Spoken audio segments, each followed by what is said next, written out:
O líder tem que, de facto, fazer mais do que o run da business, fazer o run da company. O run da company é definir a estratégia, revisitá-la quando é necessário, garantir aquelas que são as tais baias para a organização poder rolar, os princípios, os valores, os mantras, aquilo que nos move enquanto organização. A experiência dos mais velhos é algo que não devemos nunca desperdiçar, em momento nenhum. E infelizmente, na nossa sociedade, deixando muitas vezes isso ficar para trás, mas devo dizer que eu não deixo. Transculturalidade. Não é? Nós hoje em dia falamos muito da chamada multiculturalidade, que é o quê? Eu ter a capacidade de me relacionar com muitas culturas. Não é? Acho que é o notch acima, o nível acima, é isso que eu costumo designar por transculturalidade, que é eu ter a capacidade de absorver várias culturas e fazer um blend cultural. Eu sou o Tiago Domingos, sou consultor de estratégia e performance, assim como responsável pela tecnológica Siteware na Europa. Para este Top Board convidei 3 líderes que muito admiro para me visitarem aqui no meu espaço privado e conversarmos sobre os importantes temas da liderança, estratégia e pessoas. São 3 líderes, 3 homens com perfis e percursos bastante distintos, mas repletos de desafios e conquistas. São, aliás, conhecidos, reconhecidos e respeitados como tal. Para muitos de nós, são também uma referência e uma inspiração. Falo-vos de Rui Miguel Nabeiro, CEO da Delta Cafés, Alexandre Fonseca, Chairman da Altice Portugal e Co-CEO da Altice Europe, e Miguel Setas, Executive Board Member no Grupo EDP, Chairman da EDP Rede Espanha e Chairman da EDP Brasil. Que privilégio, não é? Ter estes 3 senhores aqui para falarmos sobre estes 3 temas. Vamos a isso?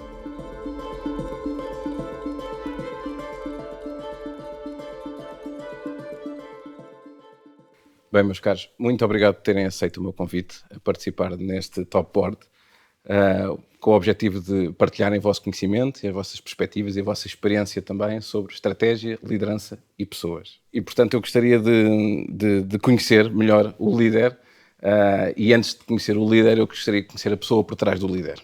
Okay? Eu li algures que o Miguel Rui Nabeiro gostaria de ser piloto, que era o seu sonho. Queria ser quando fosse grande, era piloto. Não é? O que é que nos pode dizer mais sobre isso? Porquê é que não foi piloto? Olha, muito obrigado pelo convite. E é verdade, eu enfim, ainda antes, quando fiz os testes psicotécnicos, aquilo dava-me jornalista. Foi como saiu nos testes psicotécnicos no 9º ano. E depois tinha um bocado essa ilusão, mas também não durou muito tempo, de ser piloto de aviação.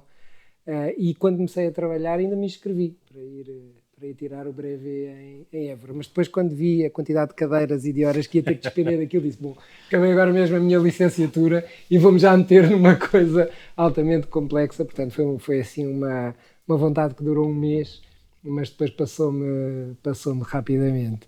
E de facto comecei a trabalhar, enfim, faz agora 20 anos, em Campo Maior, e tive 2 anos em Campo Maior, porque eu nasci em Lisboa e sempre cresci em Lisboa, e fui 2 anos para Campo Maior. Só que Campo Maior é pequenino, não é? Portanto, de facto, a cidade e a vida da cidade a mim fez-me falta, e ao fim de 2 anos, quando houve uma oportunidade também de mudança profissional e de vir para uma área comercial, eu candidatei-me internamente e pronto, acho que o facto de ser neto do meu avô deu-me essa benesse de ele me escolher. Ele ficou contrariado, não achou muita piada que eu fosse para longe dele, mas acho que foi muito importante para mim primeiro ter voltado à cidade, porque eu sou da cidade, de facto. Pode ser que no futuro venha a ser do campo, para já ainda sou da cidade. E por outro, profissionalmente foi muito importante também sair e poder fazer coisas menos boas, porque eu acho que é cometendo erros que nós vamos também aprendendo, e eu cometi os meus e acho que cresci também por causa disso. E tanto quanto sei, estudou em Campo de Ourique, nos Salesianos. Na mesma escola que eu também. Engraçado. E o Miguel, quando era mais novo, mais jovem, ainda mais jovem, quais eram os sonhos? O que é que queria ser quando fosse grande? Acho que, antes de mais, Tiago, agradecer aqui o convite para estarmos aqui os 3 consigo nesta conversa. De facto, só mais tarde na minha vida é que se clarificou aquilo que eu queria ser. Eu, quando acabei o liceu, quando acabei a formação inicial, não tinha grandes ideias sobre o que é que podia fazer na minha vida. Tinha um bocadinho a noção de que tinha alguma tendência para as áreas mais exatas, e portanto entre engenharia, arquitetura, gestão, mas depois fiz um psicotécnico em que me disseram que eu podia fazer qualquer uma destas 3, fiquei na mesma e depois tive a sorte de conhecer uma pessoa que eu acho que enfim, a maior parte de nós conhece, que foi o pai do satélite português, o professor Carvalho Rodrigues, que me disse, não, você tem que ir para a física. Tem que ir para a física, vamos lançar um satélite. E foi assim. Fui estudar física para o técnico. E depois, com o tempo, percebi que verdadeiramente queria mesmo era fazer gestão e ter impacto nas organizações. E, portanto, comecei na consultoria, na McKinsey, e depois acabei por divergir para o mundo corporativo fora da consultoria. Mas, portanto, o meu início foi um início um bocadinho à procura do que era aquilo que era o meu sonho, e não tinha uma ideia muito clara naquele arranque. Que depois, então, com o tempo, é que as coisas foram amadurecendo. Boa. Alexandre. Bem, antes de mais, dizer também que, obviamente, agradeço o convite para estar aqui nesta conversa. Estou aqui com muito gosto, e é sempre bom falarmos um bocadinho destes temas de liderança e de estratégia. São temas que, obviamente, fazem parte do nosso dia-a-dia. Bem, no meu caso particular, eu desde muito cedo que tive o privilégio, mas também a vontade de estar ligado à tecnologia. Tive uma peça, que hoje é uma peça de museu, mas que eu guardo uma também comigo, um 48K, um ZX Spectrum 48K, um dos primeiros computadores que em Portugal chegaram ao consumo, ao mercado de consumo. Tive a felicidade dos meus pais me oferecerem um quando eu tinha 8 anos, mais ou menos, e foi o meu primeiro contacto com a tecnologia, e desde essa altura que eu já tinha aptidão pela tecnologia, desde essa altura que a tecnologia passou a ser sempre um ponto muito importante na minha vida, mas sempre com uma lógica um bocadinho diferente. Enquanto os meus amigos normalmente jogavam, era o que se fazia com aquele equipamento, eu muito cedo comecei a montar um pequeno, chamar negócio informal, vamos lhe chamar assim, em que eu fazia pequenas aplicações já para o ZX Spectrum, que depois trocava com os meus amigos, e portanto sempre percebi que a tecnologia tinha também muito mais do que ser um fim, era também um meio para fazermos coisas diferentes. E depois, mais tarde, ligado ainda à tecnologia, tirei a licenciatura exatamente na área de Engenharia Informática, em Lisboa. Eu costumo contar um episódio que de facto mostra que às vezes aqueles nossos sonhos de juventude são possíveis. Eu passava muita vez ali à frente do edifício do Fórum Picoas, onde estava a sede da Portugal Telecom, e com 2 ou 3 meus amigos, que ainda hoje são meus amigos, ainda muito próximos, eu brincava com eles a dizer, nós um dia ainda vamos trabalhar aqui nesta empresa, ainda vamos trabalhar aqui neste edifício. E de facto a vida levou-me a estar desde 2015, quando adquirimos a Portugal Telecom, até abril passado, quando assumi funções a nível internacional, estar ali na Portugal Telecom e ter tido o privilégio de ver a transformação da Portugal Telecom em Altice Portugal, que eu liderei, e depois ter tido o privilégio de liderar aquela empresa durante 5 anos. E portanto mostra que às vezes os nossos sonhos de juventude, aqueles desabafos quase de brincadeira, podem se transformar, e isso é uma mensagem que eu deixo sempre aos mais jovens, é que acreditemos sempre que tudo é possível, por muito ambicioso que seja o sonho, e portanto no meu caso concretizou-se. Boa, fantástico. Uma curiosidade que eu tenho também é, nós sempre que utilizamos o termo ou a expressão, não é, que gostariam de ser quando fossem grandes, nós imaginamos sempre em criança e como é que projetamos, não é? Mas na realidade nós estamos sempre a tempo de nos colocarmos essa mesma questão, não é? Hoje, ao dia de hoje, Miguel, o que é que gostarias de ser quando fosse grande? Ou seja, na realidade, o que é que te inspira? Como é que tu imaginas o teu futuro? Onde é que gostarias de chegar? Não falo de carreira, falo de pessoa de uma forma mais espiritual, mais profissional, enfim, por onde quiseres caminhar com esta... Eu acho que essa pergunta, enfim, é a pergunta da nossa vida, não é? Nós passamos a vida nesse caminho de tentarmos buscar quem é que nós somos, não é? E tentarmos encontrarmos naquilo que nós fazemos.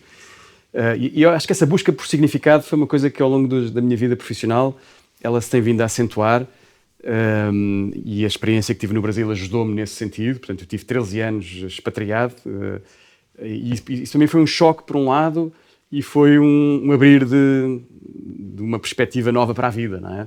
Num país que tem uma dimensão continental, que tem uma série de questões sociais muito fraturantes, que tem toda aquela pujança natural, e portanto isso abriu-me um bocadinho a cabeça para aquilo que eu hoje em dia acho que é verdadeiramente a nossa missão, que é termos impacto. Termos impacto na sociedade, na forma como ele puder ser, e acho que nós, líderes de empresas, temos essa vantagem, porque as empresas são de facto um dos principais agentes mais poderosos para poder ter impacto na sociedade, e acho que é isso hoje que me motiva, que é poder estar numa organização que tem recursos, que tem capacidade para fazer a diferença, e com isso fazer a diferença não só para a vida das pessoas que trabalham nessa organização, mas para as pessoas que beneficiam da atividade de uma empresa ou dessa empresa. E é isso hoje que verdadeiramente me motiva. Acho que numa perspectiva de impacto socioambiental. Hoje trabalho numa empresa que tem a centralidade na equação da sustentabilidade. Como nós sabemos, há toda esta urgência pela descarbonização da economia, por termos energias limpas, por contribuirmos para a normalização do meio ambiente. Portanto, eu revejo-me muito naquilo que é o papel que a EDP tem hoje nessa agenda, não é? E a EDP hoje, sendo uma multinacional com 29 países, presença em 29 países, nós hoje já podemos dizer que temos verdadeiramente um alcance global, não é? Eu acabei de regressar dos Estados Unidos, onde tivemos esta semana, na semana anterior tivemos no Brasil, até ao final do ano vamos estar em Singapura, portanto já conseguimos ter uma presença muito amplificada e dá-me muita satisfação, e isso está alinhado com a minha essência, com aquilo que é a minha filosofia de vida, com aquilo que são os meus valores, satisfação ver que aquilo que eu faço diariamente contribui para melhorar a vida, não só numa perspectiva global do planeta como um todo, não é? Portanto, contribui para uma equação na qual a energia é fundamental, mas depois, concretamente, nas comunidades onde nós estamos inseridos, com projetos de cariz social ou com projetos de cariz cultural, para valorizar património cultural, valorizar história, e portanto isso para mim é um encontro, que é uma coisa que eu acho que hoje em dia torna a liderança eficaz. É um encontro entre aquilo que é a essência de um líder e aquilo que é o propósito de uma organização. Quando essa conexão se faz no nível profundo e quando nós conseguimos encontrar um espaço onde verdadeiramente nos conseguimos assumir naquilo que nós somos e trabalhar para aquilo que nós acreditamos, acho que o impacto que nós podemos ter é exponencial, não é? Porque deixa de ser uma coisa rotina, deixa de ser uma coisa que é simplesmente o cumprir de uma agenda ou de um orçamento ou de um plano de atividades, e é um desígnio de vida, não é? Ou seja, nós estamos naquela atividade porque aquilo é a forma como nós nos expressamos para o mundo e a forma como nós conseguimos ter impacto na sociedade à nossa volta. Portanto, isso hoje em dia, para mim, é verdadeiramente, enfim, acho que é o ponto onde eu encontrei, trabalhando numa empresa que tem este propósito, onde encontrei aquilo que eu quero, que é ter impacto na sociedade, ter impacto no mundo à minha volta. Eu acho mesmo super interessante, até porque muitas vezes encontramos a mesma resposta para perguntas diferentes. Muitas vezes perguntam-nos quais são as nossas referências, outras vezes quais são as nossas inspirações, não é? E a resposta muitas vezes é comum quando são coisas completamente distintas. Várias entrevistas vossas que vi, as referências aparecem sempre em primeiro lugar e com todo o natural orgulho, na qual me revejo também, vem a família, não é? O pai, a mãe, o avô, etc. Mas isto é inspiração, não é? Na realidade é aquilo que te ajuda a chegar mais longe, a ir mais longe e levar contigo os outros também para mais longe, não é? E referiu marcar a diferença na vida das pessoas, não é? Eu vou fazer aqui a ponte também para a Delta, não é?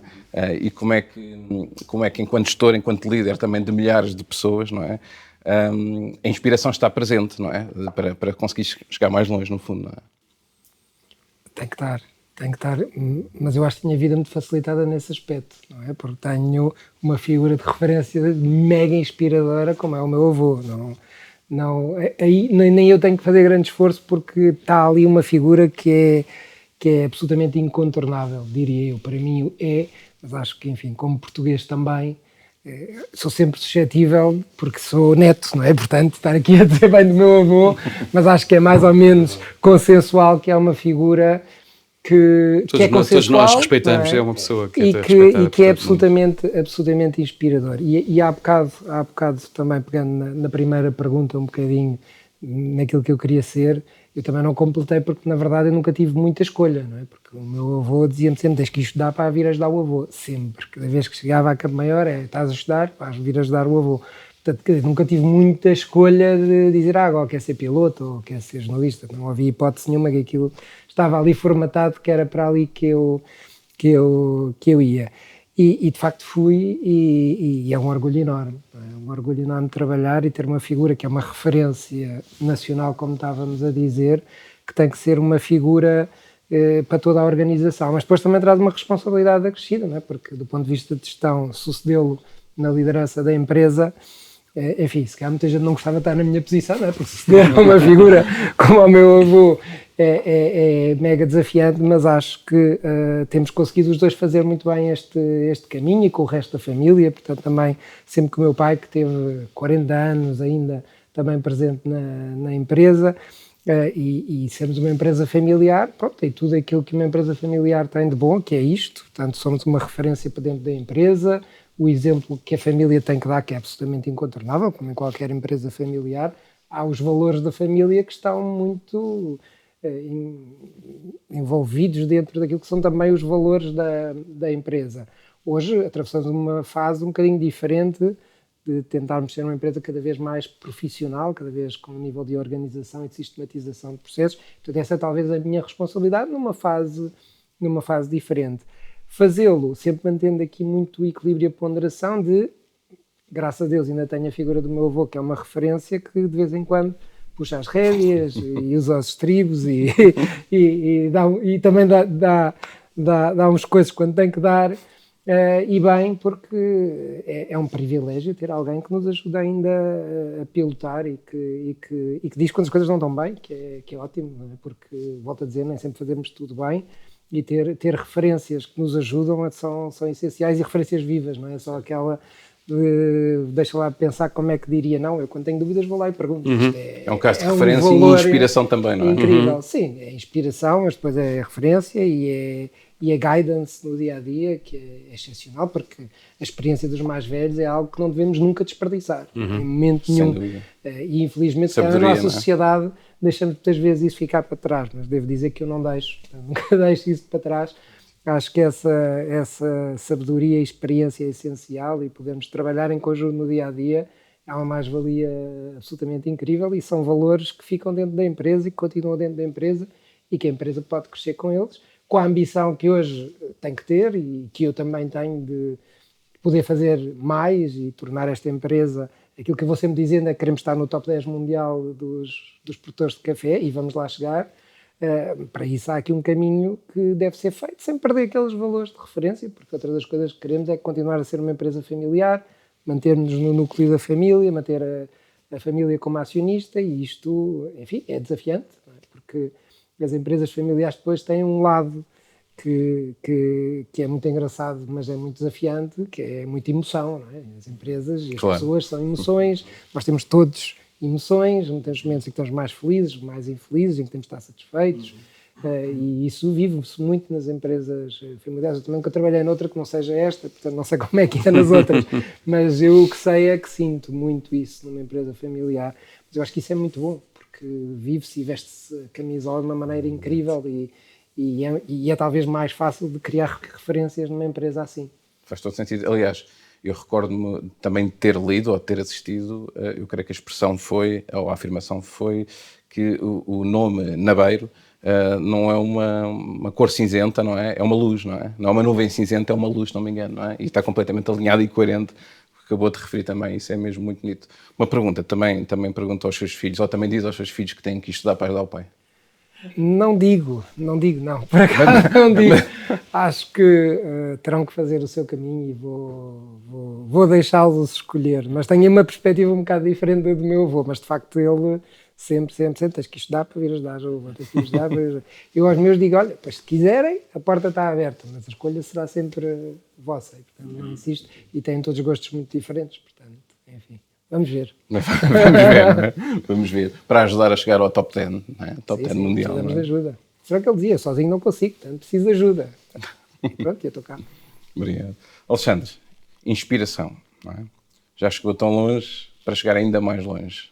O que é que o inspira? Eu acho que há dois pontos que são fundamentais, além daqueles que já foram referidos, que são pilares daquilo que nós somos enquanto indivíduo, enquanto cidadão, a família, os nossos valores do ponto de vista ética, moral, essas vertentes são sempre fundamentais. Além dessas, há dois pontos que eu acho que são muito importantes. Eu acho que hoje voltou a estar um bocadinho na discussão o tema da felicidade. E esse é um tema que às vezes há um certo pejo, até às vezes há uma certa vergonha de quando atingimos um determinado patamar na nossa vida profissional, de falarmos do tema felicidade, ou traduzido para o nosso dia-a-dia, de nos divertirmos a fazer aquilo que fazemos.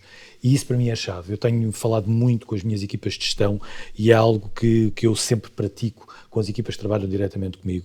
Acho que há que ser profissional, há que ser rigoroso, há que ser extraordinariamente disciplinado e exigente, e eu sou muito rotinas, sou muito disciplinado. normalmente deixo muito pouco ao acaso e à sorte. No entanto, eu acho que há que promover a capacidade de nós todos tirarmos aquilo que é o melhor de nós num ambiente saudável, num ambiente que seja com alguma liberdade, alguma leveza até às vezes. E, portanto, a criar bons ambientes de trabalho, incentivar os jovens a serem bons profissionais, mais tarde bons gestores, mais tarde ainda bons líderes, mas fazê-lo tirando de facto proveito daquilo que é o que a vida nos traz. Nós muitas vezes, e eu quando falo, eu gosto muito também de acompanhar os mais jovens e os mais velhos, dou aulas a mais jovens nas universidades, acompanho universidades séniores também para ouvir um bocadinho a opinião dos mais velhos, e às vezes ouço muito aquela expressão do trabalhei uma vida toda e agora estou a desfrutar da minha reforma, aos 80 anos. E isto é um tema que acho que hoje está muito em discussão. Hoje, da Big Resignation, que é uma das grandes discussões nos mercados, nomeadamente no mercado americano, esta vertente é uma vertente que nos traz a repensar outra vez o mundo do trabalho e a forma como nós equilibramos o work-life balance. E, portanto, eu entendo que, para mim, a minha produtividade, a minha forma de estar enquanto gestor e enquanto líder depende muito do meu nível de felicidade. Obviamente, todos nós temos momentos bons e momentos menos bons, isso é um facto, mas eu costumo dizer, o que me motiva é tirar um imenso gozo daquilo que faço. De chegar ao final do dia, ao final da semana, agora nas minhas funções internacionais, depois de muitas vezes milhares de quilómetros de aviões, chegar a casa, ao pé da família, com um sentimento de estou satisfeito, estou feliz, estou a fazer aquilo que gosto, estou a transformar empresas, transformar organizações, a atingir resultados, às vezes nem por isso. Todos nós temos os nossos pontos altos e baixos, mas no fim do dia chegar com o sentimento de isto diverte-me, isto motiva-me para continuar. Porque quando não for assim, eu acho que temos que todos ter também a nossa honestidade intelectual de dizer algo não está bem. Não é um dia, não são 2 dias, mas se nós tivermos períodos longos em que nós não conseguimos tirar gozo e proveito daquilo que fazemos, não nos divertirmos, eu tenho a certeza absoluta da minha visão que também não vamos contribuir para a nossa própria performance e para a performance daqueles que estão à nossa volta, para criar um bom ambiente de trabalho inclusivo, aberto, transparente, próximo, e portanto eu acho que have fun é um conceito-chave. O segundo conceito muito importante que me motiva é uma frase que eu tenho sempre muito presente do Jack Welch. O Jack Welch dizia sobre a liderança que before you become a leader, it's all about growing yourself. After you become a leader, it's all about growing others. E, portanto, quando atingi muito cedo funções de responsabilidade em que tinha pessoas a reportar a mim, percebi a importância desta frase. E esta frase quer dizer que nós temos que, de alguma forma, preparar o caminho para as gerações seguintes. Sejam elas do ponto de vista da nossa empresa, a nossa sucessão, como aqui o comendador referia ao Rui, tens que vir ajudar o avô, preparar essa sucessão, preparar esse caminho, seja até do ponto de vista mais, eu diria, um bocadinho mais empresarial, do conceito empresarial, preparar os valores, preparar a visão que a organização quer seguir, aquilo que o Miguel referia bem, a questão daquilo que é o mantra, se quisermos, da organização, não é? Ou seja, nós escolhemos, por exemplo, no caso da Altice, nós escolhemos um mantra há alguns anos atrás que, acima do nível estratégico, é um mantra que se mantém, ligar as pessoas à vida. Isto é, de facto, um objetivo estratégico da empresa, mas que está acima dos pilares que são a estratégia da empresa. Nós queremos ligar as pessoas à vida. Isto por trás é muito rico. Isto permite-nos fazer muita coisa. E isto permite também que os líderes que estão a crescer, aqueles que entraram nos programas de estágio, que assumem posições no quadro, que assumem depois posições de liderança, que chegam às direções, permite que estas pessoas tenham uma visão clara do para onde é que vão e prepará-los para esses mesmos desafios. E, portanto, eu tento sempre na minha vida profissional e também na minha vida pessoal, por isso tento ter algumas atividades extra aquilo que é o mundo da Altice, porque acho que também nos compete a nós, enquanto líderes, tratarmos daquilo que são as gerações futuras. E, portanto, acompanhar, mentorar, dar aulas na universidade, acompanhar jovens, é algo muito importante para preparar os líderes do futuro. Porque uma coisa, eu para mim tenho claro, um líder é um conceito, o conceito de líder é um conceito que vai mudando ao longo do tempo. Se nós olharmos para as nossas referências da década de 80 de liderança empresarial, não tem muito que ver com os líderes hoje e certamente daqui a 20 anos nós não teremos nada a ver com o estereótipo de liderança daqui a 20, 30 anos. E, portanto, compete-nos também ir marcando um bocadinho este caminho e depois liga ao primeiro ponto, que é um líder que seja carismático, que marque a sua presença e o seu momento, que lidere, mas que permita às pessoas terem imenso gozo e tirar imenso prazer daquilo que fazem profissionalmente. E acho que essa é a ligação entre estes 2 pontos. Bem, é fantástico, até porque o Alessandro falou muito de transformação, não é? Do próprio líder transformar-se, não só para se adaptar à realidade, mas também em função da evolução que tem como profissional, da própria maturidade enquanto líder, não é? E isto não me... Primeiro dizer que eu não sabia desse papel paralelo entre a universidade dos mais jovens e também dos menos jovens também. Isso é super interessante porque, de facto, permite ter uma consciência absolutamente transversal de diferentes faixas etárias, não é? Claro. Bastante interessante mesmo. Miguel, eu tenho aqui uma cábula, porque eu achei super interessante e está completamente alinhado com o que o Alexandre acabou de referir também, que é numa intervenção, num podcast, fez referência ao fenómeno do outramento, não é? Que no fundo é a transformação, não é? Também. Poderia-nos explorar um bocadinho mais este tema? O outramento é um termo que resulta de um verbo que atribuímos a Fernando Pessoa, não é? Fernando Pessoa, na prática, com todos os seus heterónimos, deu corpo a isso, não é? Que é uma pessoa poder transformar-se noutras pessoas. Ou estar aberto à influência do outro e incorporar na sua própria maneira de ser aquilo que são as visões do outro, não é? Eu acho que nós, muitas vezes, acabamos por nos cingir às noções da empatia, não é? A empatia eu coloco nos seus pés e percebo o seu problema. Acho que o outramento é um nível acima, é um notch acima. Que é dizer assim, eu compreendo a sua forma de estar, há coisas na sua forma de estar que eu acho que são interessantes e que eu vou deixar-me influenciar pela sua forma de estar. Isto é muito evidente quando se tem uma experiência internacional, não é? Quando nós caímos numa cultura que não é a nossa cultura. Caso do Brasil. Caso do Brasil.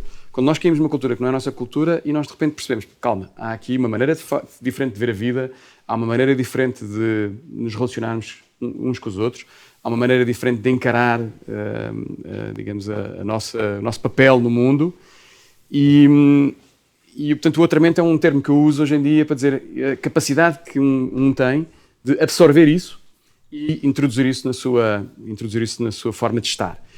Nível acima, que é transpor isto para uma organização, que é outro termo que eu também costumo usar, que é o tema da transculturalidade. Não é? Nós hoje em dia falamos muito da chamada multiculturalidade, que é o quê?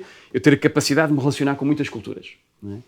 Acho que é o notch acima, o nível acima, é isso que eu costumo designar por transculturalidade, que é eu ter a capacidade de absorver várias culturas e fazer um blend cultural. Não é? Ou seja, se eu trabalhar com japoneses, vou ter possivelmente a capacidade de respeitar a história, como o Rui estava a comentar, na forma como respeita os valores familiares. Se trabalhar com um alemão, sou capaz de entender que eles têm uma forma de planificar as coisas que é útil. Se eu trabalhar com um brasileiro, sou capaz de entender que eles têm uma maneira de interpretar os relacionamentos humanos e a emotividade que também é capaz de ser interessante.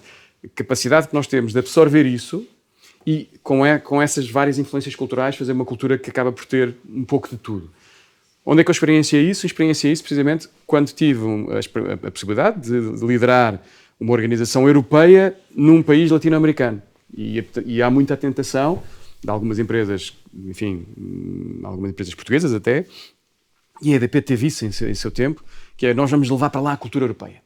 Erro completo, quer dizer, nós vamos para lá e vamos tentar absorver o melhor que a cultura local tem, levamos o melhor que a cultura europeia tem, e podemos ter, e acho que o Alexandre, Portugal Telecom, também tem essa experiência no Brasil, e podemos ter uma organização que exponencia a sua capacidade, a sua competitividade, os seus valores em termos das suas forças, quando consegue tirar o melhor das duas culturas. E eu acho que é isso, por exemplo, quando portugueses e brasileiros se juntam, conseguem fazer. Ou seja, eu levo daqui de Portugal organização, processo, sistema, compliance, tudo aquilo que é o modelo mental europeu muito mais estruturado e organizado. Mas depois recebo de lá agilidade, criatividade, otimismo perante a vida e, portanto, quando consigo não fazer, solapar uma cultura em cima da outra, mas ter digamos, uma mescla produtiva, e eu chamo isso de transculturalidade, não é? Portanto, é uma coisa que vai para além de cada uma das culturas.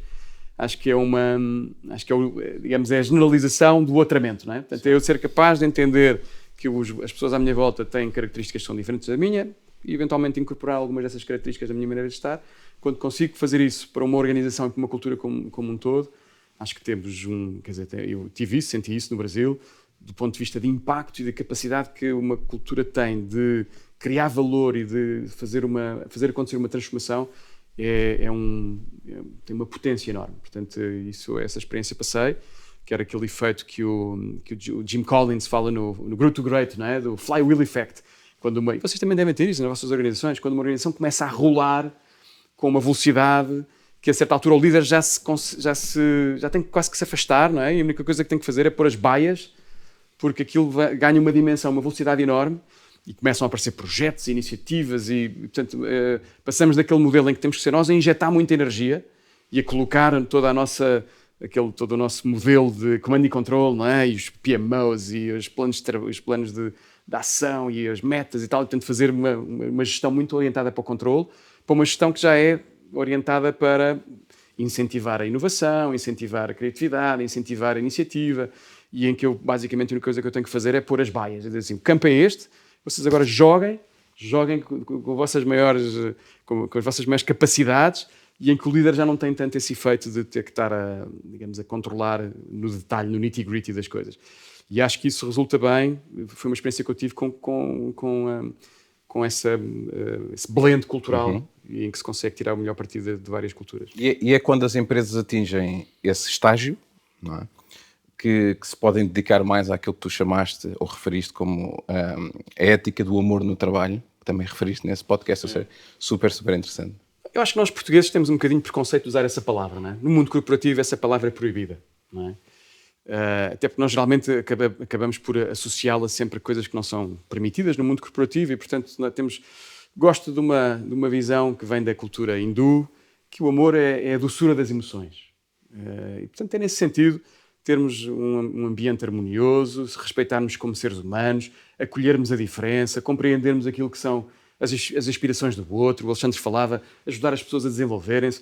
Isso é uma atitude amorosa. Não tenho nenhum complexo de utilizar essa palavra nesse contexto. E, portanto, para mim, acho que hoje em dia acho que é muito mais poderoso para uma organização sair da ética do compliance, que é eu faço isto porque há uma regra que me diz, para uma ética que eu acho que é a ética das relações harmoniosas. Gosto de lhe pôr essa palavra mais carregada em Portugal, porque temos um bocadinho de complexo de eu utilizar. A ética do amor, que é, nós estamos aqui, somos seres humanos, estamos aqui para fazer acontecer aquilo que é os valores da humanidade, não é? Portanto, estamos aqui para nos comportarmos eticamente, de uma forma responsável, de uma forma respeitosa uns com os outros. E portanto, quando acreditamos nisso, aquilo que é a força do compliance, não é? Que tem que existir, como nós hoje todos sabemos, acaba por ser mais atenuada, porque prevalece, acima de tudo, a vontade que nós temos na organização de fazer o bem, não é? Portanto, no fim do dia, se eu estou imbuído desse espírito de fazer o bem perante o outro e fazer o bem perante a sociedade, acho que o efeito do compliance é menos taxativo, digamos assim, porque as pessoas já se comportam de uma maneira adequada. Perfeito, Miguel. E, uma vez mais, completamente alinhado também com a questão que eu queria colocar ao Alexandre, quando no Leadership Summit referiu ou colocou a questão, não é? Ou a provocação, não é? Se a felicidade passasse a ser uma forma de medir as lideranças, não é? O sucesso dessas lideranças. Portanto, essa felicidade também está muito alinhada e é coerente com a ética do amor no trabalho, no fundo, não é? Sim, aliás, eu só queria pegar aqui numa coisa que o Miguel disse que me parece muito interessante, porque uma vez num MBA aqui de uma universidade portuguesa, um jovem alemão, curiosamente, perguntava-me, depois no fim de uma sessão de 2 horas sobre liderança, ele depois perguntava assim, aqui uma pergunta, mas o que é que faz um CEO de uma empresa? Uma empresa grande, o que é que faz um CEO? E de facto, eu costumo separar aqui um bocadinho 2 conceitos que são distintos quando chega à liderança de uma organização, que é o run the company e o run the business. São coisas completamente distintas e eu acho que aquilo que o Miguel estava a dizer de quando chegamos a uma maturidade organizacional em que a empresa rola, de facto o nosso trabalho enquanto líderes é fazer o run, mas é o run da company. O run da business haverá com certeza diretores, managers, membros das comissões executivas que são capazes de definir e executar os projetos, as ações táticas, os momentos da organização. O líder tem que de facto fazer mais do que o run the business, fazer o run the company. O run the company é definir a estratégia, revisitá-la quando é necessário, garantir aquelas que são as tais baias para a organização poder rolar, os princípios, os valores, os mantras, aquilo que nos move enquanto organização, a grande direção macro da organização, para onde é que nós queremos ir quando chega a alturas em que temos que nos transformar, definir exatamente estes conceitos do ligar as pessoas à vida. O que é que isto quer dizer? Como é que isto se transmite depois ao dia-a-dia? E definir, e pegando nessa questão que estávamos a falar, definir algo que para mim é muito importante.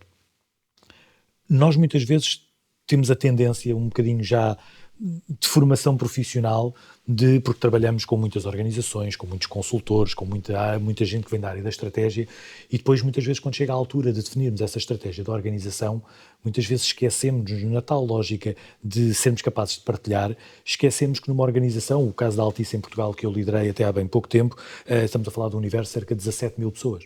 E nós esquecemos que entre a Comissão Executiva e o técnico que vai fazer a instalação do MEO à nossa casa, ou a senhora que está na recepção do edifício das Picoas, existe de facto um mundo de vida, de experiência, muitas vezes até de idade, que nos separa.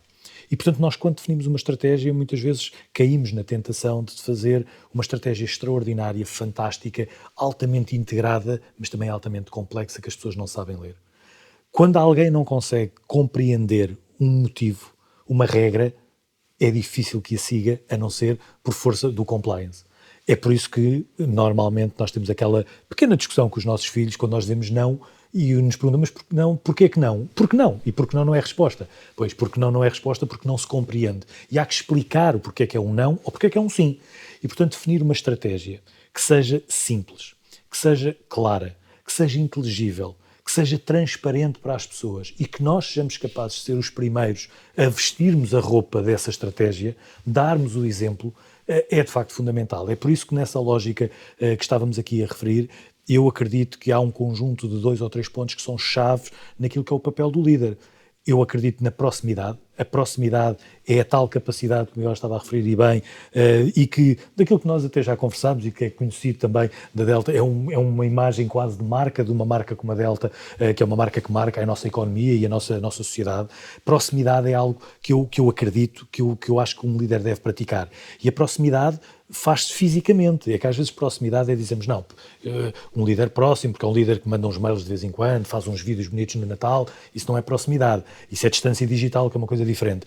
Proximidade é mesmo ir lá. Proximidade é falar com as pessoas. Eu conto aqui um pequeno episódio. Quando eu assumi as funções de Presidente Executivo da Altice em Portugal, fui a Braga, que é o nosso 3º maior edifício em Portugal, e a senhora da recepção disse-me uma coisa, que é uma senhora que trabalha lá há quase 40 anos, e a senhora da recepção disse-me, eu nunca tinha visto um presidente da Portugal Telecom ao vivo, só tinha visto nas notícias.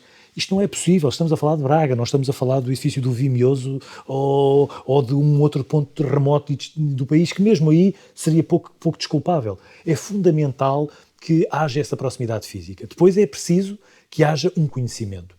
Eu acho que nós não podemos assumir um papel de liderança sem termos também o conhecimento do que se passa. E essa proximidade dá-nos o conhecimento. Por isso, é importante para haver essa ligação entre as pessoas, entre o líder e os restantes membros da organização, que haja também um profundo conhecimento daquilo que se passa. Um profundo conhecimento do negócio mesmo, muitas vezes.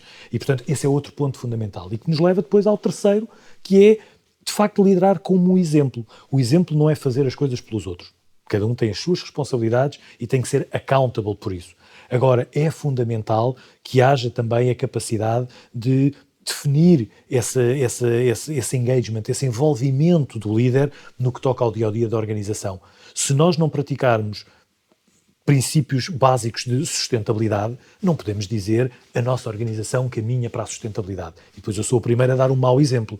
Esse é um exemplo claro. Portanto, às vezes não é só o exemplo de estar dentro dos projetos porque aparece nas reuniões. É muito mais do que isso.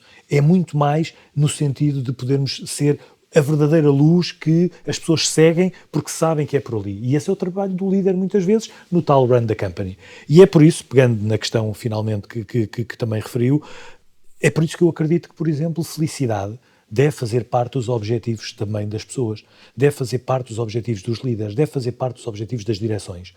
Temos que perceber como, porque estas coisas, trabalhamos em empresas que têm um fim último de gerar valor e, portanto, tem que ter rigor, tem que ter critério e disciplina. Mas quando eu digo medir essa felicidade, há muita forma de medir essa felicidade. Uma das formas mais evidentes e que existe há muitos anos já, com metodologias provadas, é o clima organizacional. Mais do que falarmos só, que também é importante, e às vezes há vergonha ou pejo de falar nos temas salariais, nos temas de benefícios, que são importantes, é também importante perceber como é que as pessoas se sentem. Há pouco aqui, acho que não cometo nenhuma inconfidência, estávamos antes desta sessão a conversar aqui um bocadinho e falávamos do ambiente de trabalho. Ambiente de trabalho inclusivo, de termos áreas divertidas para trabalhar. Esse é um ponto em que eu acredito muito e que tenho também promovido nas minhas organizações. As pessoas sentirem-se bem. Nós passamos tantas horas no nosso local de trabalho, temos que ter a capacidade, muitas vezes, de desligar. As grandes ideias às vezes não surgem sentado numa secretária atrás de um computador com os headphones. As grandes ideias muitas vezes surgem a cantar no duche, a passear o cão na praia ou com os nossos filhos a brincar. Estas são alturas em que, de facto, a nossa capacidade mental de gerar inovação e criatividade surge. E, portanto, é também sermos capazes de promover isso. Um espaço lúdico com uns matraquilhos, um espaço com uma PlayStation, uma televisão, um pequeno ponto em que alguém genuinamente faz um speaker's corner, em que alguém sobe para cima de uma cadeira e dá um pitch de 2 minutos sobre cibersegurança e dizer, meus amigos, é preciso mudarmos as nossas regras e as nossas formas de trabalhar para não pôr a empresa em causa. Espontaneamente, isto é muito importante. Isto cria a tal dinâmica de felicidade na organização, de sentimento de pertença e faz com que as pessoas se sintam em verdadeira família. E, portanto, estamos aqui a levar, eu acho que a conversa para um tema que a mim é muito querido, que é, nós estamos a falar de liderança, de estratégia e gestão, mas estamos a usar termos que são, de facto, às vezes, um bocadinho esquecidos neste nosso métier. O amor, a família, mas eu acredito, de facto, muito que esses termos devem passar a fazer parte do nosso léxico empresarial enquanto gestores e enquanto líderes, porque quando falávamos de transformação, isso é um sinal claro da transformação da liderança. Nós estamos aqui a conversar também sobre a humanização das empresas, não é? A humanização dos líderes também, não é? Nessa perspectiva, Rui, como é que na Delta, em concreto na Delta, como é que a humanização é mais visível? Que tipo de práticas é que têm, de facto, como é que imagina o líder do futuro, não é o líder número 1, não, os líderes da Delta, não é? No futuro. Temos de perfis, a transformação o outramento que terão também, não é? Olha, de facto, hoje em dia fala-se muito da humanização das empresas, mas parece-me tão mal que se fale nisso, porque os clientes são pessoas, são seres humanos, os investidores são seres humanos, os trabalhadores são seres humanos, os líderes são seres humanos, portanto não há razão para uma empresa não ser absolutamente humanizada. Portanto, há quem lidera empresas que não se lembra disto, é porque não percebe nem nada do negócio, não, porque, enfim, temos que ter em consideração tudo aquilo que eu acho que já aqui foi dito.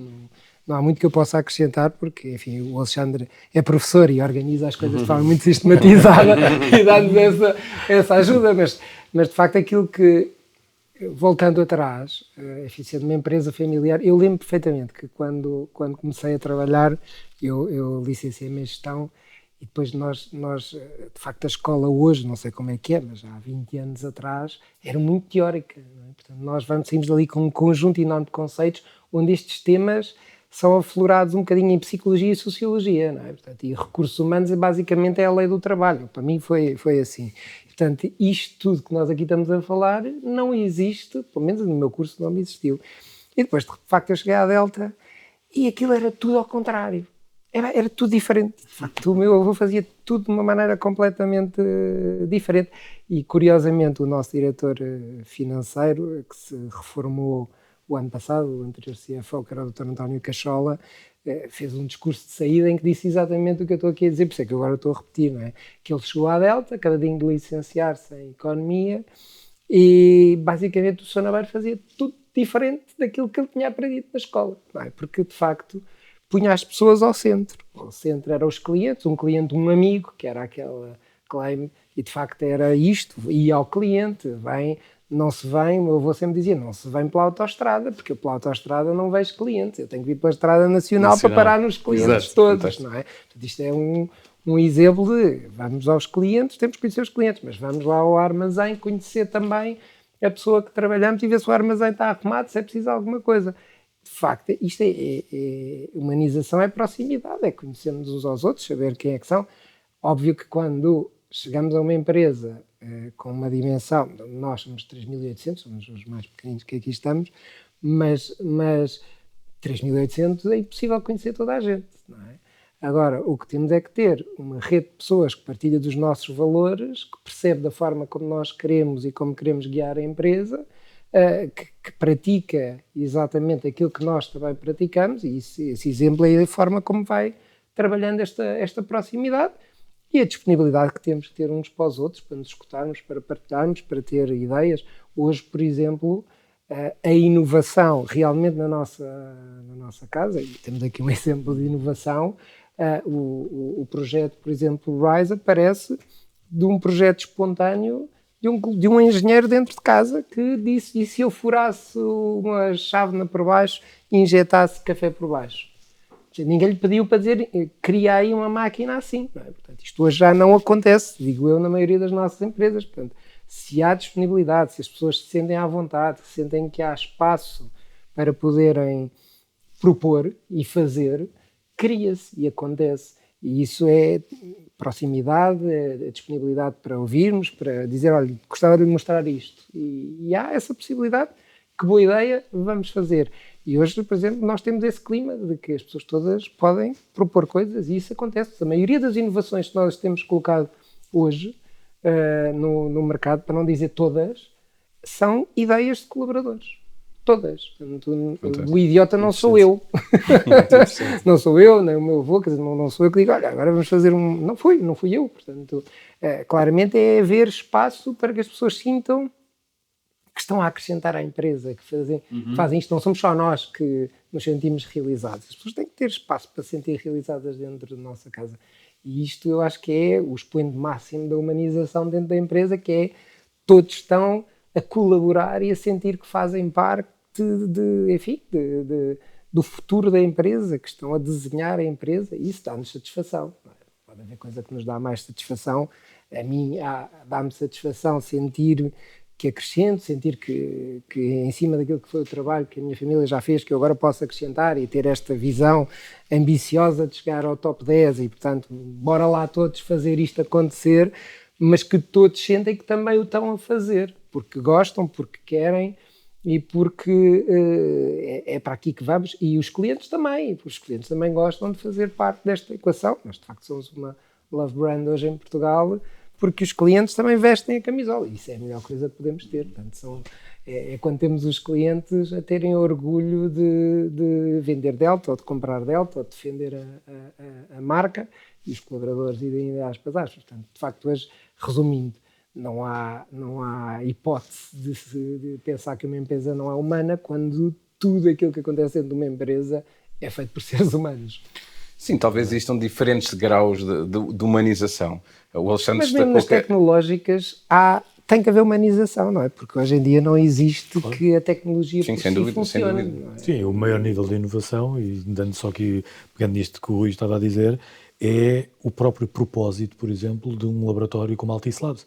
Altice Labs são os laboratórios da antiga PT Inovação, que nós transformámos para o mundo inteiro, em que promovemos uma transformação que não foi tecnológica, foi uma transformação exatamente isto, foi dizer às pessoas: somos uma empresa tecnológica, mas nós vamos deixar de desenvolver tecnologia porque é giro e porque os 700 engenheiros que lá trabalham fazem coisas extraordinárias e registram patentes como quase nenhuma outra empresa em Portugal o faz. O problema é, e o que é que fazemos com essa tecnologia? É explicar às pessoas que o objetivo último é fazer tecnologia para melhorar a vida das pessoas. Mais uma vez, aqui um mantra, mais uma vez aqui um guia para aquilo que as pessoas fazem. E se pusermos as pessoas no centro daquilo que é o trabalho tecnológico, ali desenvolvem-se. Nós estamos a trabalhar em 6G, estamos a falar em transmissão de dados na casa do terabit, estamos a falar em coisas que vão estar no mercado daqui a 10, 15 anos às vezes, se calhar. É altamente tecnológico e científico, mas as pessoas que lá andam de bata branca são pessoas, como o Rui estava a dizer e bem, e têm que perceber que estão a trabalhar para pessoas. Estão a fazer projetos de transformação tecnológica muito inovadores, muito diferentes, mas que no fim do dia, se aquilo não servir para melhorar a vida das pessoas ou, no limite, a performance das organizações, não vai servir para nada, a não ser mais uma patente tecnológica para ficar fechada num livro. E, portanto, é essa questão que eu acho que é muito importante, que é perceber, mesmo nas tecnológicas, que trabalhar em prol das pessoas, em prol da comunidade, sejam as de dentro, sejam as de fora, é muito importante, sem dúvida. Fantástico. E a questão da proximidade, que o Alexandre fez questão de dizer, proximidade física, não é? Faz-me pensar imediatamente no perfil e no percurso dos três, né, destes três líderes, que na realidade o Miguel no Brasil, quer dizer, deslocava-se por todo lado, prefeituras, municípios, colaboradores, acionistas, não é?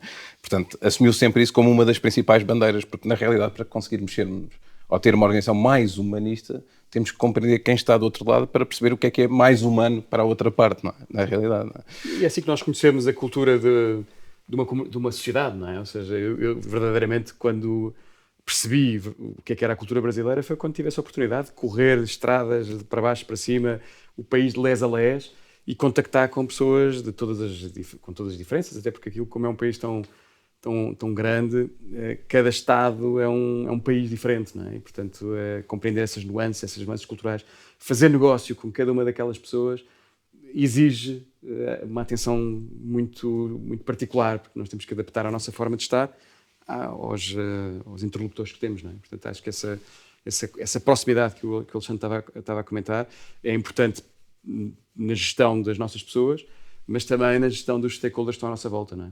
E por isso acho que ter essa visão holística de qual é o lado humano que caracteriza este negócio e esta organização, é fundamental. Quando nós olhamos para a nossa, e sentimos, não é, a cultura padrão, não é, organizacional das empresas portuguesas, enfim, ou multinacionais, mas enraizadas também com uma parte da cultura portuguesa, e acho que estamos todos alinhados sobre a importância de empresas mais humanistas, o amor, a ética do amor no trabalho, não é, a felicidade como métrica também. Até que ponto é que os líderes número 1, como são também das vossas organizações, assumem um determinado risco, ou seja, têm coragem de posicionar a empresa, posicionar a sua liderança como tendo essas bandeiras como fatores principais, porque na realidade há culturas que são muito mais abertas a falarmos do amor e da felicidade, outras que se calhar o acionista pensa, eu quero números, não é? Eu quero uma due diligence bem feita, enfim, é algo que vocês pensam muito em adaptar ao vosso público-alvo, quando falamos dos vários stakeholders, não é? A questão de serem líderes mais humanistas ou menos humanistas, neste caso bastante, é algo que vos preocupa, porque, por exemplo, trazer a cultura do Brasil para Portugal não é fácil, são completamente distintas, falávamos há pouquinho também sobre isso, não é? É um desafio grande, é um risco grande. Acho que talvez, eu tive lá 13 anos, tive vários estágios nesse processo, não é? Eu acho que o primeiro estágio é um em que nós utilizamos a nossa inteligência cognitiva, e é como é que fazemos negócio neste ambiente, não é? E isso é aquilo que num primeiro momento interessa ao acionista. E entregar os resultados financeiros, entregar as metas operacionais da empresa, e portanto essa parte, eu diria que é o básico. A partir do momento que isso acontece, acho que o acionista tira o pé, não é? E portanto deixa a liderança exercer a sua forma particular de liderar. E portanto aí começam-se a desenvolver outras inteligências, não é? Uma inteligência socioemocional para relacionamento com stakeholders, uma inteligência cultural ou intercultural para se entender que de facto estamos num contexto de culturas completamente diferentes, e uma inteligência, se quisermos, mais espiritual, que nos leva a pôr como objetivo de uma organização não apenas a sua atividade comum, mas o bem maior, o bem comum, aquilo que é o valor criado para a sociedade, e não apenas, no nosso caso, não é, o gerar, o distribuir, o transportar, o vender energia. E portanto, eu ao longo desses 13 anos, acho que passámos ali várias etapas, uma etapa de criação de valor estritamente focado nas dimensões operacionais e financeiras, depois uma etapa reputacional, que isso tem um poder enorme para a organização, que é a organização começar a ver que em fóruns internacionais, em referências que são competitivas, a empresa se afirma e se apresenta como a melhor do setor ou a melhor de algum contexto. Nós aí temos créditos que são interessantes, quer dizer, hoje em dia a EDP no Brasil é a primeira empresa do índice de sustentabilidade da Bolsa Brasileira. A EDP em termos mundiais é a primeira empresa do índice de sustentabilidade do Dow Jones. Portanto, são coisas que reverberam depois para dentro da organização com grande impacto no orgulho, no sentido de pertencimento, etc. Depois um terceiro nível, que é o nível da cultura, não é? Ou seja, criei valor, criei reputação, transforma a cultura, não é? Portanto, acho que essa é uma terceira etapa nessa caminhada, e o acionista, se os resultados estiverem lá, não vai interferir com isso. E depois o quarto nível, como eu estava a dizer, esses 4 estágios de maturidade gerencial ou de gestão, que é aquele momento em que a organização entrega resultados acima ou muito acima daquilo que era o seu compromisso, tem uma reputação extraordinária, tem uma cultura distintiva e está no ponto de poder afirmar-se como um agente de transformação social e não apenas como uma empresa que cumpre a sua missão estritamente determinada pelo seu modelo de negócio, não é? Então, acho que esse aí começa a ser o momento em que alargamos o impacto da organização. Exemplos concretos de coisas que nós fizemos. recuperação de museus no Brasil, não é? A EDP foi a empresa que mais investiu na recuperação de museus no território brasileiro. Recuperámos o Museu da Língua Portuguesa, recuperámos agora uma das empresas que recuperou o Museu da Independência Brasileira. Portanto, contribuímos para a valorização do património cultural local e partilhado de alguma maneira com Portugal também.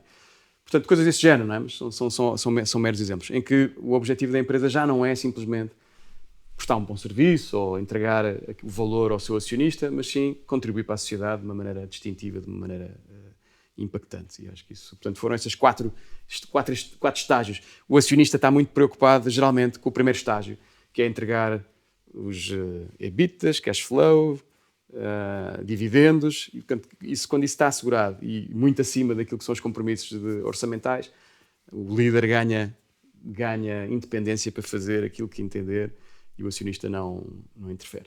Não sei se querem acrescentar algum ponto sobre esta questão. Eu queria fazer aqui uma mudança um bocadinho radical no tema, embora não deixe de ser também uma componente relacionada com a estratégia, com a liderança e também o amor que nós dedicamos a este tema.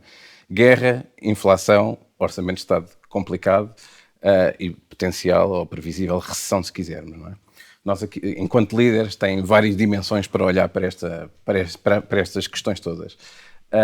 Uma delas é como é que afeta a estratégia, o que é que temos que mudar, planos de contingência, prevenção, enfim, medidas preventivas, o que quisermos. Outra dimensão também tem a ver, uma vez mais, voltando, fazendo a ponte com as pessoas, como é que nós servimos de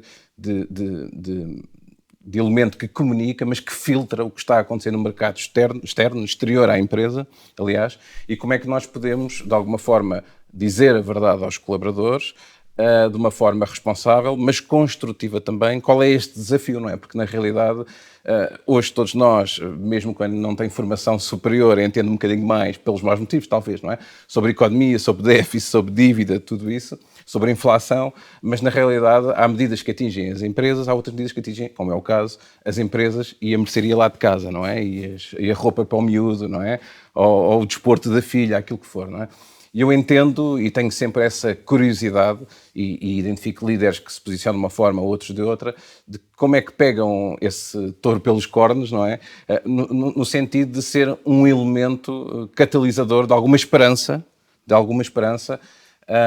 e como é que passam, como é que filtram, quer enquanto líderes, quer enquanto organização, não é? Como é que pensam que essa mensagem deve ser filtrada para que seja realista, verdadeira, mas esperançosa também, não é? Alexandre. Bem, eu acho que não há que filtrar, antes de mais.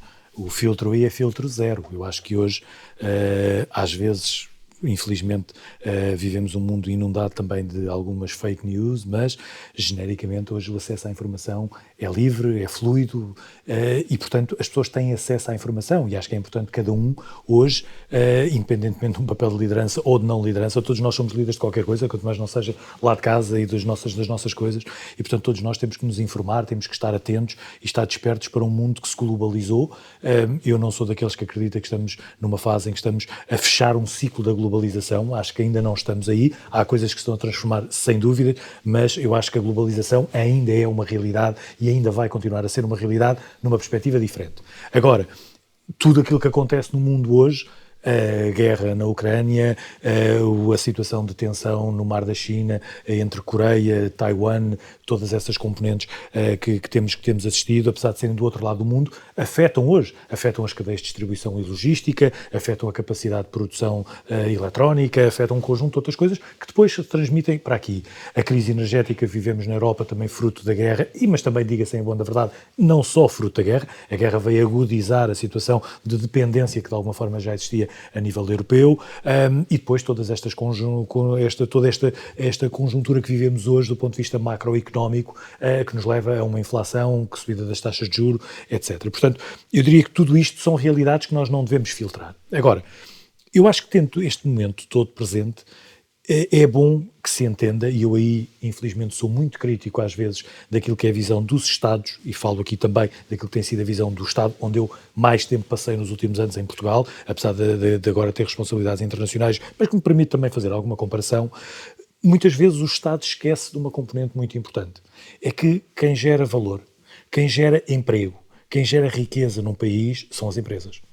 E empresas saudáveis, em ambientes e setores de atividade estáveis e saudáveis, são meio caminho para uma economia que cresce e que está estável. E normalmente as empresas só pedem duas coisas aos Estados: previsibilidade e estabilidade. Previsibilidade porque, no tal primeiro nível que o Miguel falava, os acionistas querem resultados e nós não podemos entregar resultados se ano após ano existirem picos de tensão do ponto de vista político que depois se transmitem, seja por regulação, seja por comportamentos erráticos do ponto de vista das políticas públicas que afetam a vida das empresas privadas. Nós, sem previsibilidade, não conseguimos entregar resultados. E os acionistas, além dos resultados, querem normalmente ter previsibilidade, porque fazem investimentos. No caso das telecomunicações, falamos de investimentos com retornos a 10, 15 anos e, portanto, nós não podemos correr o risco de fazer investimentos de centenas de milhões de euros sem saber muito bem o que é que vai acontecer. É por isso que normalmente não se investe em Estados ou em países que estão em situações críticas ou de grande instabilidade. E depois estabilidade. Quando eu digo estabilidade, não é só estabilidade do ponto de vista de não haver guerra. Isso é um layer na base da pirâmide de Maslow. Estou a falar de estabilidade do ponto de vista das políticas fiscais, estabilidade do ponto de vista das políticas laborais, estabilidade da justiça. Há um conjunto de critérios que são chave.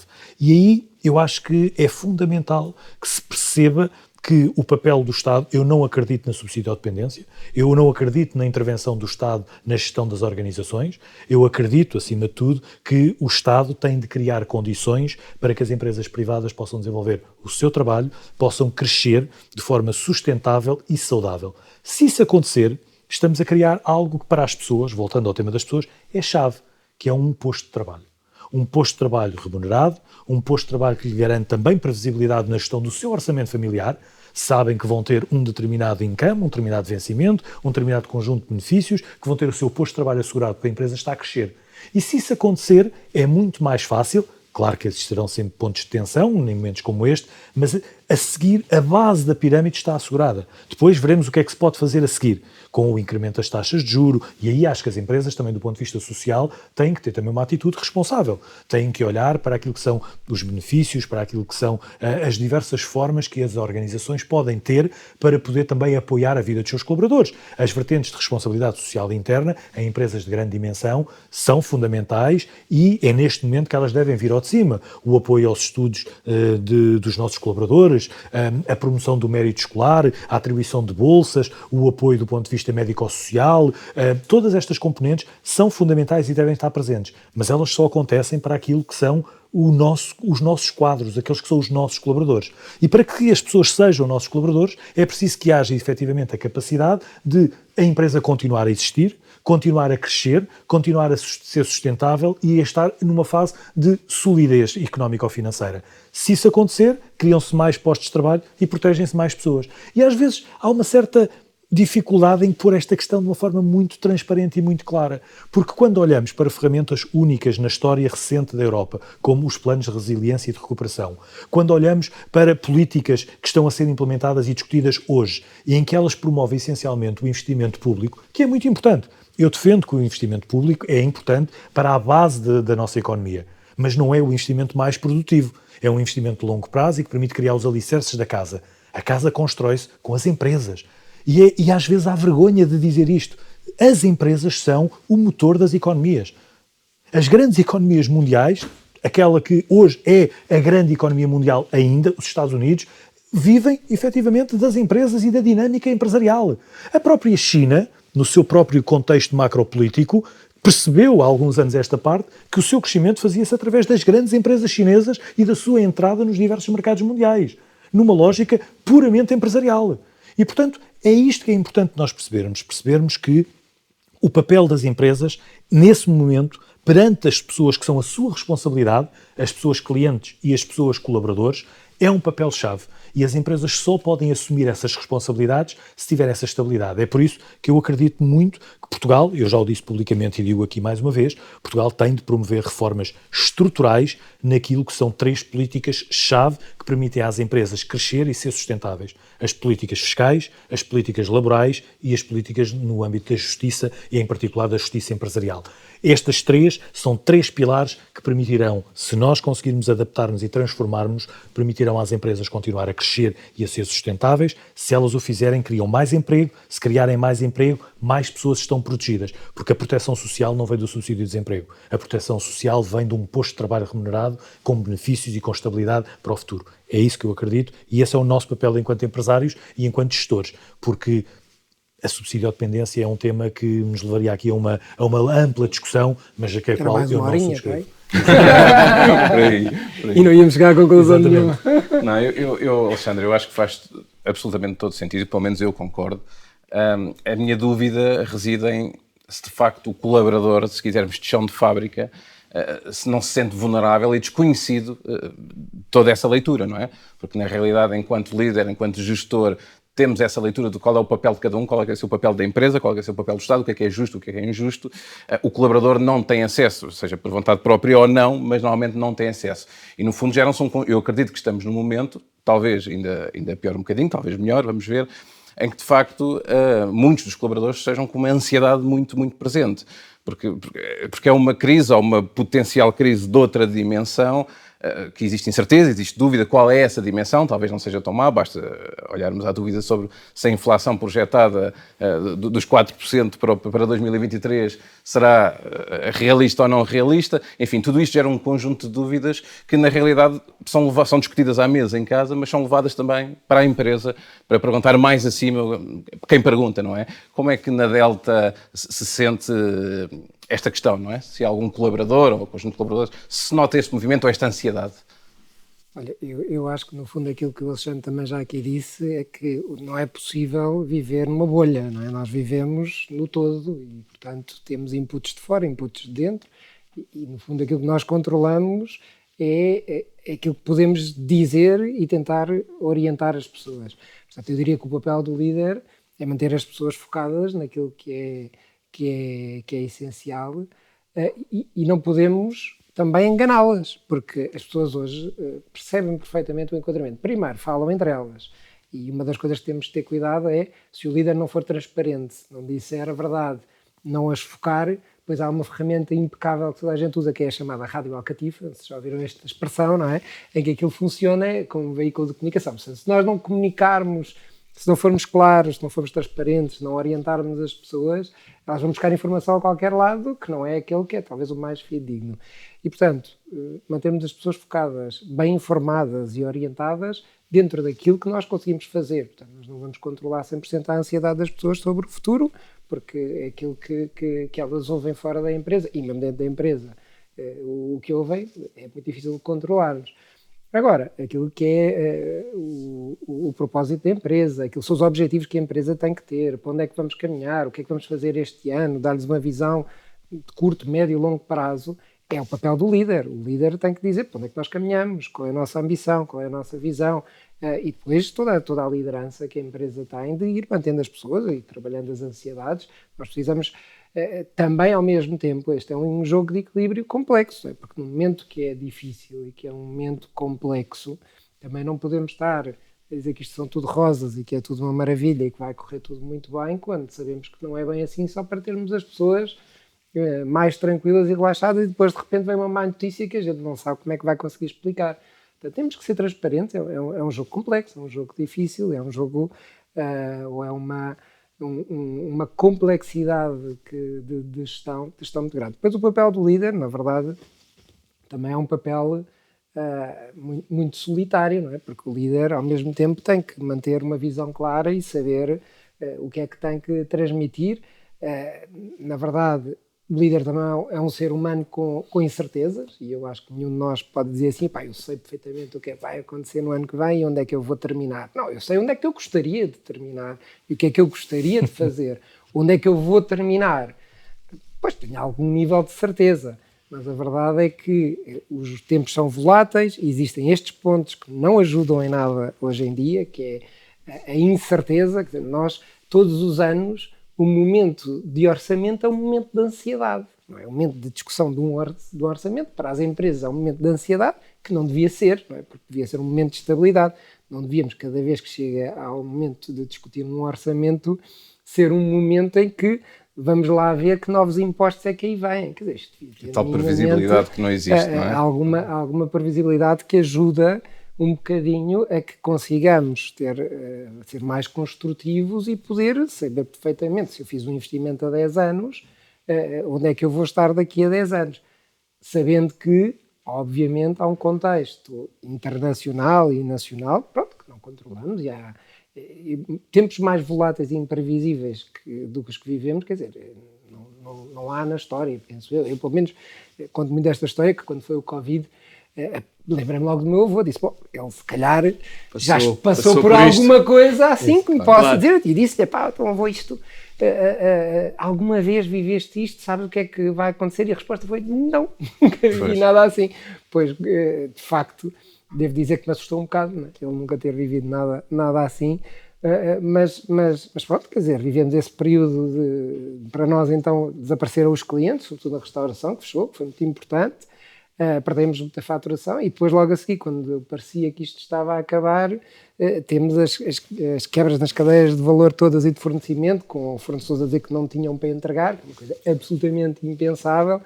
E, portanto, eu acho que houve aqui um mega mestrado em gestão que tivemos que ter todos para perceber como é que íamos gerindo isto, sem também passar, muitas vezes, a ansiedade para baixo, porque esse também é o desafio, não é? Como é que mantemos alinhados e com o propósito e bora lá, ao mesmo tempo que, se calhar, passamos momentos de ansiedade grandes. Eu passei. Portanto, isso é ser humanista também, não é? Portanto, esse é um bocadinho o nosso papel, de ir tentando manter as pessoas alinhadas e a empresa a funcionar e ir na direção absolutamente correta, sabendo que nós sabemos onde é que vamos, a estrada não é a direito, não é? Muitas vezes temos que ir para a direita mais para a esquerda, mas é por isso que temos equipas e há bocadinho mencionava isto, portanto, temos um conjunto de gente que vai gerindo e fazendo o negócio avançar, não é? Ok. Já em jeito de notas finais, então, eu creio que uma das formas de facto de reduzir essa ansiedade, porque hoje falámos de estratégia, falámos de liderança, falámos de pessoas, é de facto trazer as pessoas, o Alexandre referiu, de não conhecerem, não entenderem a estratégia, fazê-las entender, tornar muito mais clara essa estratégia para que seja melhor executada, para gerar engagement também. Então, de facto, talvez este seja um momento para as organizações trazerem mais os colaboradores, não é? Passa a redundância, a colaborarem com a estratégia, fazerem parte dela, fazerem parte de novos produtos, desenvolvimento e lançamento de novos produtos, conhecerem a estratégia, porque vão ficar também mais descansados quando falamos de organizações estrategicamente muito bem suportadas e desenhadas também, não é? Com os seus riscos, mas com as suas forças também. Obrigado aos três e foi um prazer. Muito obrigado. Obrigado.